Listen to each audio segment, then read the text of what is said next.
If this definition be correct, if अगर यदि you come early we will start the work, अगर तुम जल्दी आओगे तो हम काम शुरू करेंगे। उदाहरण, यदि तुम मेहनत करोगे तो सफल हो जाओगे। If you work hard you will succeed. If it rains we will stay at home, अगर बारिश होगी तो हम घर पर रहेंगे। This ये definition परिभाषा be correct सही हो। उदाहरण, your answer may be correct, तुम्हारा उत्तर सही हो सकता है। If this is correct we will follow it, यदि ये सही है तो हम इसे मानेंगे। अगर यह परिभाषा सही है। Then India, then तो इंडिया, भारत तो भारत। Then तो फिर, जब एक काम के बाद दूसरा काम होता है। उदाहरण, if you stay then you will pass, अगर तुम पढ़ोगे तो पास हो जाओगे। Finish your work then go home, अपना काम पूरा करो फिर घर जाओ।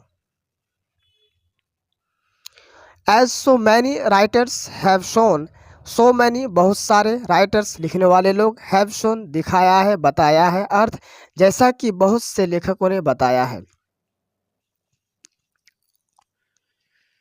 so many बहुत सारे, इतने ज़्यादा। जब किसी चीज़ की संख्या बहुत ज़्यादा हो तो so many कहते हैं। उदाहरण, so many people came, बहुत सारे लोग आए। Why are there so many questions, इतने ज़्यादा सवाल क्यों हैं। Has nothing to learn from anybody else, nothing कुछ भी नहीं, learn सीखना, from से, anybody else किसी और से। अर्थ, भारत को किसी और से कुछ भी सीखने की जरूरत नहीं है। नथिंग कुछ भी नहीं। उदाहरण, आई हैव नथिंग, मेरे पास कुछ नहीं है। There is nothing in the box, डिब्बे में कुछ नहीं है। फ्रॉम से। उदाहरण, I learn from my teacher, मैंने अपने शिक्षक से सीखता हूँ। This gift is from my friend, यह गिफ्ट मेरे दोस्त की ओर से है। एनीबडी एल्स किसी और से, कोई और, दूसरा, कोई व्यक्ति। जब हम पूछते हैं कि यह किसी और व्यक्ति को तो कहते हैं एनीबडी एल्स। उदाहरण, does anybody else know the answer, क्या कोई और जवाब जानता है। इज एनीबडी एल्स कमिंग, क्या कोई और आ रहा है। And this is as it should be, as it should be जैसा होना चाहिए। अर्थ, और यह बिल्कुल वैसा ही है जैसा होना चाहिए।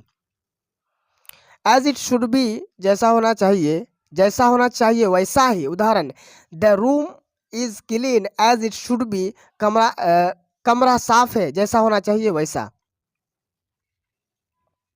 Students are studying quietly as it should be, छात्र शांत से पढ़ रहे हैं जैसा होना चाहिए वैसा।